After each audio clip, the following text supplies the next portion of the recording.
Hi guys, so I've decided to do more weekly updates of what I'm doing and just see if it's a format that works for me and that you like.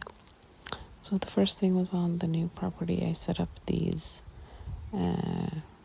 bars or rebars to place plant netting on top of. So in the flower beds I placed these on so that the netting would, it's like support netting for the plants so that they don't flop over if it rains or strong winds come. So that's what I started with doing. Now I'm attached these rebars to the beds, the wooden beds, I think a couple of days earlier, but they weren't really strong. I only screwed them in one place, and I realized I needed to screw each rebar in to the bed in two places instead. So I started out by doing that, and then I placed the netting on the rebar and I pulled it so it was quite tight so that it can support the weight of the flowers when the flowers start growing into the netting. And then the next job was I bought a lot of bags of just, I don't know, raised bed mix maybe. And I'm getting them from the car to the bed that I'm gonna empty them out in. And the plan is just to keep on filling up these raised beds and planting out different flowers and vegetables, mostly flowers. So I have mostly vegetables on my allotment, and here it's going to be mostly flowers, but it's still a mix of both, even though my main focus for this area right now is flowers.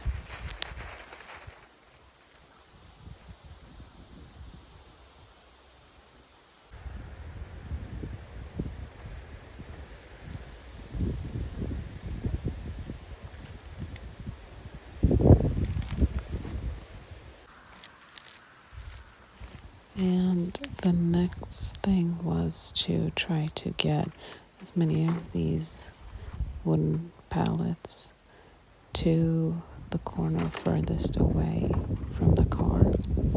That's where I'm going to set them up, and I think I'm going to plant hydrangeas and peonies and perennials in these beds. And my thought was that since they will be growing quite tall, like the hydrangeas, I can get pretty tall. My thought was that if I plant them in the corner of the area, the growing area that I fenced in, that they won't shade out as much. So since they're tall plants and they're perennials and they're going to get larger and larger each year, and I didn't want them to shade out anything. So that's why I'm starting to expand the growing area into this corner.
And so since the root balls of the hydrangeas and the other plants that I'm planning to plant out here can get quite large, I figured I'd place 2 pallets on top of each other just so that they have more soil to grow in.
And now I'm back home and I decided to seed start Campanula. And this is my first time starting Campanula from seed, but it's biennial, so my plan is to plant it out and overwinter it and then hopefully get a harvest next year.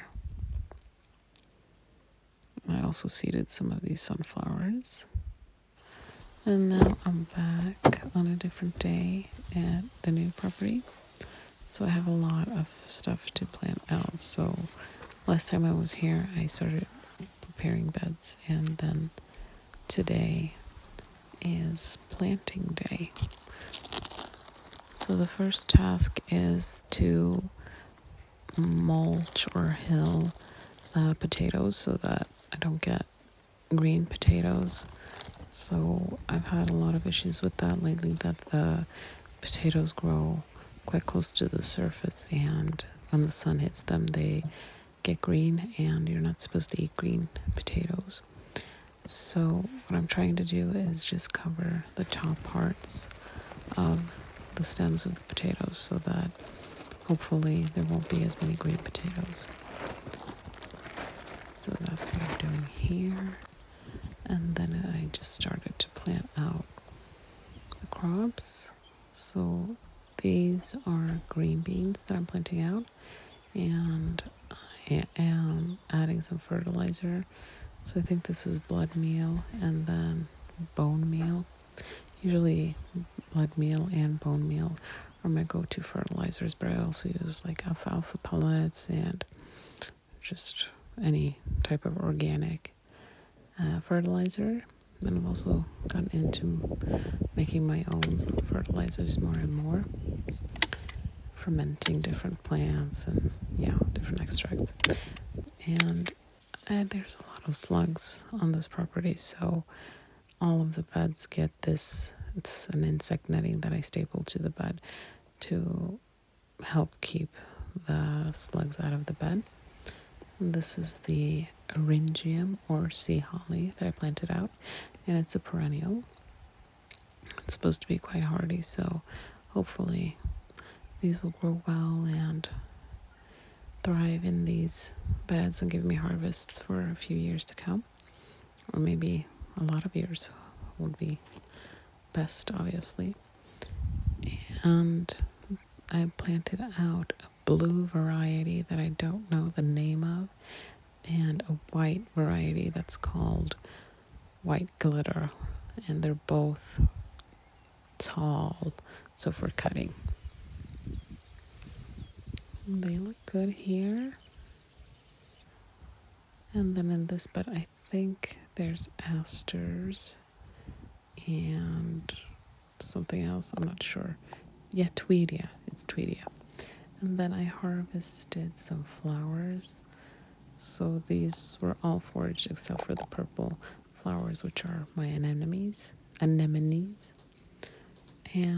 here is just a really long clip of me making a few bouquets. So when I'm making these bouquets, I'm trying to make as many bouquets as possible just to practice making bouquets. So you've seen before I've made like maybe a bouquet of 3 stems. But for me, it's just mostly like practicing placing the flowers and how the colors go together. And that's because I haven't had that many stems to work with. So I've been like, okay, I'd rather make like 3 bouquets just to do all of the steps and cut the stems and use the rubber band and wrap them and everything several times. But now I'm getting more and more flowers that I'm harvesting and foraging, so I'm trying to make like more realistic bouquets of what I would do if I were to sell them one day. So what I have to work with here, the like lime green one that I started with, that is Lady's Mantle. And then I have some yarrow and some anemones and some other things that I don't know the name of in English, but I'm going to look it up. So I just looked them up, and the white one, the umbel flower, is called ground elder. And then the spike flower, the pink spike flower, is called bridewort. And then the last one is also like a pink purple, but more of an umbel. It's called Japanese spirea. So, except for the anemones, all of these are just foraged flowers, but I still think they look really good, and I feel like it's getting easier to make bouquets with more flowers. It's really hard to get a bouquet to look good with just like 3 flowers, which is what I've been working with up till now. And I just realized this last thing that I'm adding is oregano, and that's oregano that's flowering from my allotment, so that one I grew as well. But yeah, just going back and forth and trying to make it look as good as possible. It's actually quite hard making bouquets. I feel like I've said that before, but it's an art. Like, I really understand why there's all of these like a florist, like studies to be a florist. It's not just wrapping bouquets. Maybe that's what I thought before, like, oh, you just place the flowers together and they always look good. But you have to think a lot, you have to try, you have to get some experience and just doing it. It's not as easy as I thought before. But when you have more flowers, it's obviously easier to make it look better. And I feel like this looks really good, actually. So I'll just be continuing making some bouquets. And I actually also brought 2 hydrangeas from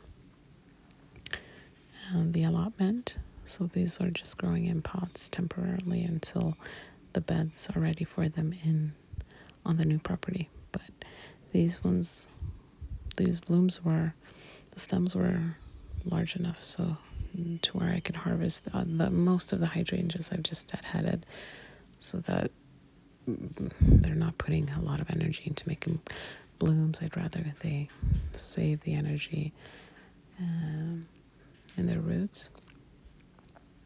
But these ones, I felt like they were tall enough to be in a bouquet, so I'm using them in this bouquet.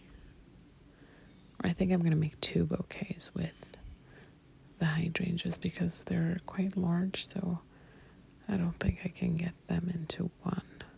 Or I don't remember what I did, but you'll see soon enough what happens.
So I'm quite happy with the result of this one as well. It's kind of wild looking, but it is mostly wildflowers, so I think that's to be expected. And my house, I can't even describe how nice it's been to have like bouquets everywhere in my living room, in my kitchen, like everywhere. And I've been giving bouquets away, and it's so much fun to learn and share. And yeah, it's great. And so here's what the two bouquets look like next to each other. So thank you guys so much for joining me on this journey to I don't know where, but it's fun and we're doing it together. And I'll see you on the next one. Bye.